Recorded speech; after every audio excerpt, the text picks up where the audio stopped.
School விட்டு வந்தோடனே உங்கள் குட்டீஸ் வந்து ஸ்நாக்ஸ் கேட்குறாங்களா? லீவில் வீக்கெண்டில் இருக்கிறப்போ ஸ்நாக்ஸ் செஞ்சு கொடுங்கன்னு அடம் பிடிக்கிறாங்களா? அப்போ முட்டையை வச்சு இந்த கிறிஸ்பியான ஹெல்த்தியான ஸ்நாக், அதாவது எக் ஃபிங்கர்ஸை செஞ்சு கொடுத்து பாருங்க. திரும்ப அடிக்கடி கேட்டு வாங்கி சாப்பிடுவாங்க. அந்த அளவுக்கு டேஸ்ட் வந்து சூப்பராக இருக்கும். ஈவினிங் டீ டைம் ஸ்நாக்காக சுட சுட இந்த எக் ஃபிங்கர்ஸை செஞ்சுட்டு பெரியவங்களுக்கு கூட டீயோட வச்சு கொடுத்து பாருங்க. ஆஹா ஓகன்னு உங்களை பாராட்டுவாங்க. இந்த ஸ்நாக்கை முட்டையை பயன்படுத்தி தான் செஞ்சுருக்கோம்னு நம்ம சொன்னால் மட்டும்தான் தெரிய வரும். வாங்க friends, welcome to jacks kitchen. Friends, இந்த ஹெல்த்தி அண்ட் மொறுமொறுன்னு இருக்கக்கூடிய முட்டை ஸ்நாக், அதாவது எக் ஃபிங்கர்ஸ் ரெசிபியை எப்படி செய்யறோன்னு பார்க்கலாம். ஃப்ரெண்ட்ஸ், இந்த வீடியோ உங்களுக்கு பிடிச்சிருந்ததுன்னா லைக் பண்ணி ஷேர் பண்ணி சப்ஸ்கிரைப் பண்ணிக்கோங்க. இந்த வீடியோ உங்களுக்கு பிடிச்சிருந்ததுன்னா வீடியோக்கு ஒரு லைக் கொடுங்க. ஃப்ரெண்ட்ஸ், ஒரு பவுலில் 5 முட்டையை வந்து உடச்சி ஊற்றிக்கிறேன். இப்போ இதில் 1 டீஸ்பூன் உப்பு, 1 டீஸ்பூன் பெப்பர் பவுடர் சேர்த்துக்கணும். இப்போ இதில் கொஞ்சமாக பொடியை நறுக்கின வெங்காயம் சேர்த்துக்கிறேன். ஃப்ரெண்ட்ஸ், இந்த எக் ஃபிங்கர்ஸுக்கு வெங்காயம் சேர்க்குறது ஆப்ஷனல் தான். உங்களுக்கு தேவையில்லைன்னா நீங்கள் ஸ்கிப் பண்ணிக்கலாம்.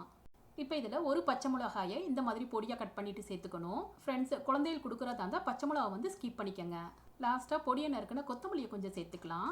இப்போ இதை வந்து ஒரு விஸ்கு வச்சுட்டு இது எல்லாத்தையுமே நல்லா கலந்து விட்டுக்கணும். நல்லா கலந்துட்டேன். இப்போ நம்ம முட்டை மிக்சர் வந்து ரெடி ஆயிடுச்சு. இப்போ இந்த சைஸு டிஃபன் பாக்ஸ் ஒன்று எடுத்திருக்கேன். இதில் வந்து கொஞ்சமாக எண்ணெய் சேர்த்துட்டு இதை ஒரு ப்ரஷ் வச்சுட்டு இந்த மாதிரி க்ரீஸ் பண்ணிக்கணும். இப்போ இந்த டிஃபன் பாக்ஸில் நம்ம ஏற்கனவே கலந்து வச்சுருந்த முட்டை மிக்சரை வந்து சேர்த்துக்கலாம். இந்த டிஃபன் பாக்ஸை மூடியால் கவர் பண்ணிக்கிறேன். இப்போ இந்த முட்டையை வந்து நம்ம ஸ்டீம் பண்ணுறதுக்காக பேனில் ஒரு ஸ்டாண்டை வந்து சேர்த்துக்கணும். இதில் 1 லிட்டர் வரைக்கும் தண்ணி சேர்த்துக்கலாம். இப்போ நம்ம கலந்த முட்டை மிக்சர், அதாவது டிஃபன் பாக்ஸை வந்து உள்ளே ப்ளேஸ் பண்ணிக்கணும். இப்போ இதை வந்து லிட்டால் கவர் பண்ணிவிட்டு அடுப்பை வந்து லோ டு மீடியம் ஃப்ளேமில் வச்சுட்டு இந்த முட்டையை 20 நிமிஷத்துக்கு ஸ்டீம் பண்ணிக்கலாம். இப்போ 20 மினிட்ஸ் ஆயிடுச்சு. முட்டை வெந்துருச்சான்னு நம்ம செக் பண்ணிடலாம். டிஃபன் பாக்ஸை ஓப்பன் பண்ணிவிட்டு ஒரு நைஃபை வச்சுட்டு இந்த மாதிரி குத்தி பார்த்துக்கணும். கத்தி வந்து நல்லா கிளியராக இருக்குது. இப்போ முட்டை நல்லா வெந்துருச்சு. இப்போ இதை வந்து வெளியே எடுத்துட்டு கொஞ்சம் ஆற வச்சுக்கலாம். இப்போ இது ஆறிடுச்சு. ஒரு கத்தியை வச்சுட்டு சைடில் உள்ள எட்ஜஸ் எல்லாம் இந்த மாதிரி எடுத்து விட்டுக்கணும். இப்போ டிஃபன் பாக்ஸை கவுத்திட்டு நல்லா டேப் பண்ணிக்கலாம். இப்போ இந்த மாதிரி தான் முட்டை வந்து ஷேப் இல்லாமல் இருக்குது, பரவாயில்ல. இதோட சைடில் உள்ள எட்ஜஸ் எல்லாம் இந்த மாதிரி நைஃப் வச்சுட்டு கட் பண்ணிக்கணும். இந்த மாதிரி கட் பண்ணதுக்கப்புறம் இதை வந்து தின் ஸ்லைசஸ் வர்ற மாதிரி இந்த மாதிரி பீசஸாக கட் பண்ணிக்கணும். ஃப்ரெண்ட்ஸ், நம்ம செய்கிறது எக் ஃபிங்கர்ஸ், அதாவது ஃபிங்கர்ஸ் வந்து நீளமாக இருக்கும். அதனால் நம்ம வந்து குண்டு குண்டாக கட் பண்ணிடாமல் தின் ஸ்லைசஸாக தான் நம்ம கட் பண்ணிக்கணும். எல்லா பீசஸையும் ஃபிங்கர் ஷேப்பில் கட் பண்ணிக்கிட்டேன். இது இன்னும் நீளமாக இருக்குது பாருங்கள். அதனால் இதோட சைட்ஸை வந்து கொஞ்சமாக ட்ரிம் பண்ணி கட் பண்ணிக்கலாம். இப்போ நம்ம ஃபிங்கர்ஸ் வந்து பீசஸாக ரெடி ஆயிடுச்சு. இப்போதைக்கு இதை தனியாக எடுத்து வச்சுக்கலாம். நெக்ஸ்ட்டு ஃபிங்கர்ஸை வந்து கோட் பண்ணுறதுக்காக 3 ஸ்லைஸ் ப்ரெட்டை வந்து கட் பண்ணி மிக்ஸி ஜாரில் சேர்த்துக்கிறேன். இதை வந்து இந்த மாதிரி ரொம்ப நைஸாக அரைச்சிடாமல் கொரகொரப்பாக பிரெட் க்ரம்ஸ் மாதிரி அரைச்சிக்கணும். இதை தனியாக எடுத்து வச்சுக்கலாம். நெக்ஸ்ட்டு ஒரு பிளேட்டில் 3 டேபிள் ஸ்பூன் மைதா மாவு, 3 டேபிள் ஸ்பூன் கார்ன்ஃப்ளவர் சேர்த்துக்கணும். இப்போ இதில் 1/4 டீஸ்பூன் உப்பு, 1/4 teaspoon oregano, 1/4 teaspoon chilli flakes சேர்த்து இதை மாவோட நல்லா கலந்துக்கலாம். இது நல்லா கலந்துட்டேன். இப்போதைக்கு தனியாக எடுத்து வச்சுக்கலாம். நெக்ஸ்ட்டு பவுலில் 1 முட்டையை சேர்த்துக்கலாம். கூடவே ஒரு பிஞ்சு சால்ட்டு சேர்த்துக்கணும். இப்போ இதில் 1/2 கப்பு வந்து பால் சேர்த்துக்கலாம். காய்ச்சின பால், காய்ச்சாத பால் எதுனாலும் நீங்கள் சேர்த்துக்கலாம். இதை விஸ்கு வச்சுட்டு மறுபடியும் நல்லா கலந்துக்கணும். நல்லா கலந்துட்டேன். இது ரெடி ஆயிடுச்சு. பாருங்கள் ஃப்ரெண்ட்ஸ், முட்டை பால் மிக்சர், ட்ரை மாவு அண்டு பிரெட் க்ரம்ஸ் இது எல்லாத்தையுமே ஒன்றா சேர்த்து வச்சுக்கணும். இப்போ ஃபிங்கர்ஸ் மாதிரி கட் பண்ணி வச்சுருந்தோம்ல, அதுலேருந்து ஒரு பீஸை மட்டும் எடுத்துட்டு ட்ரை மாவில் நல்லா ரோல் பண்ணிக்கணும். ஃபிங்கர்ஸில் மாவு முழுவதும் நல்லா ஒட்டுற அளவுக்கு ரோல் பண்ணிக்கணும். மாவு நல்லா ஒட்டி பிடிச்சிருச்சு. இப்போ இதை உடனே நம்ம எக் மிக்சரில் சேர்த்துக்கலாம். ஒரு ஃபோர்க் வச்சுட்டு 4 சைடும் நல்லா திருப்பி விட்டுக்கணும்.